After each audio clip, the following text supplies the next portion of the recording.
The streets of Albuquerque were colder than usual that October night, the kind of cold that pressed against the skin and seemed to steal the warmth from the air itself. Officer Daniel Reyes had been patrolling for hours, his headlights slicing through the empty avenues, when the call came across the radio, a possible overdose near an old, abandoned gas station on the east side of town. The dispatcher's tone carried a sense of urgency that made Daniel grip the wheel tighter. He'd been on the force for years, but calls like this never got easier. When he arrived, the red and blue lights of the ambulance flickered against the cracked pavement and peeling paint of the gas station. Paramedics were already kneeling beside a young woman sprawled on the ground, their voices sharp and focused as they worked quickly, checking her pulse, pumping oxygen into her lungs, trying everything to pull her back from the edge. Daniel stepped closer, his boots crunching over gravel, and for a moment, all he could see was the fragility of the scene. She couldn't have been more than 22, her face pale and gaunt, her arms marked with the telltale signs of a long battle with addiction. Daniel's gaze drifted, scanning the perimeter out of habit, when something caught his attention in the shadows. Against the wall of the gas station sat a battered stroller, faded fabric worn thin, one wheel bent at an odd angle. He approached slowly, his chest tightening with a sense of dread. Inside, wrapped in a thin, tattered blanket, was a baby, no more than 6 months old, crying softly in the night air.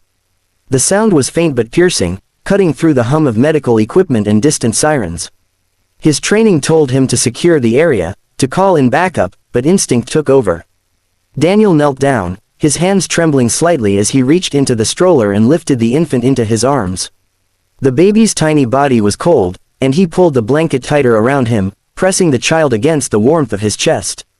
The infant quieted almost immediately, his soft whimper turning into a faint hiccup as he nestled against Daniel's uniform.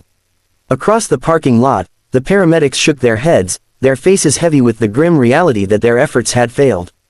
The young woman, this child's mother, was gone. Daniel felt the weight of it settle on him like a stone.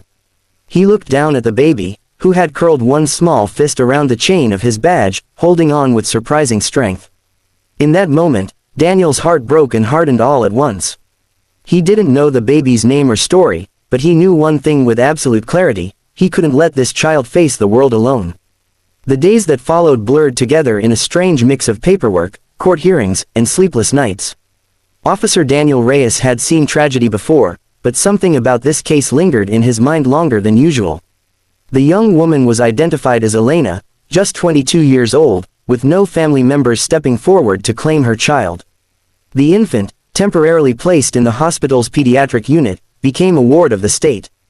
To most, it was just another sad case in the system. But to Daniel, it was different. Every shift, he found himself driving to the hospital, still in uniform, the baby's cries echoing in his memory until he held him again. Nurses welcomed him with warm smiles, sometimes shaking their heads in disbelief at how quickly the bond had formed. "You know, Officer Reyes," one of them teased gently as she handed him the baby one evening, "he already knows your footsteps. He starts looking around the room the moment you walk through the doors." Daniel only smiled, though inside he felt something deeper stir, a mix of pride, fear, and responsibility he hadn't felt in years.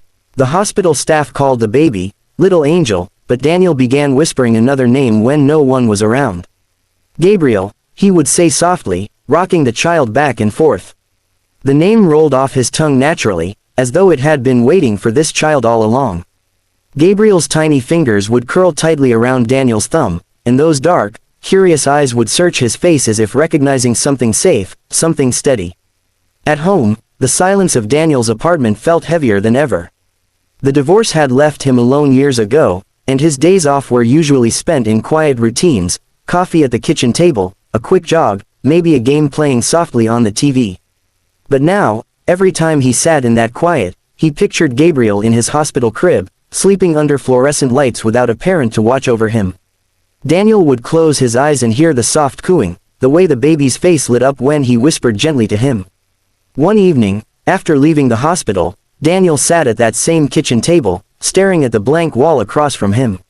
A question had been building inside, pressing harder with each visit: was he meant to be more than just the officer who found this child? The answer came not in words, but in the tug he felt in his chest when he imagined Gabriel being placed in foster care, bouncing from home to home without the stability he deserved. That night, Daniel opened his laptop and began searching through the state's adoption process. It wasn't easy, especially for a single man, a cop with long hours and a dangerous job, but he didn't care. By the time he closed his laptop, his decision was made. He would fight for Gabriel, not because it was simple, but because deep down, he knew this was the path meant for both of them. The adoption process stretched on for months, filled with forms, interviews, and endless questions about Daniel's fitness as a parent. Social workers visited his apartment, examining every corner of his life, from the steady paycheck he earned as a police officer to the hours he worked on patrol. Friends warned him how difficult it could be, and more than once, officials raised eyebrows at the idea of a single man with a dangerous job raising an infant. But every obstacle only deepened his resolve. Whenever doubt crept in, Daniel remembered the tiny hand clutching his badge the night he first found Gabriel. That moment was burned into him like a vow. Slowly, his apartment began to change. The once empty second bedroom filled with color and warmth.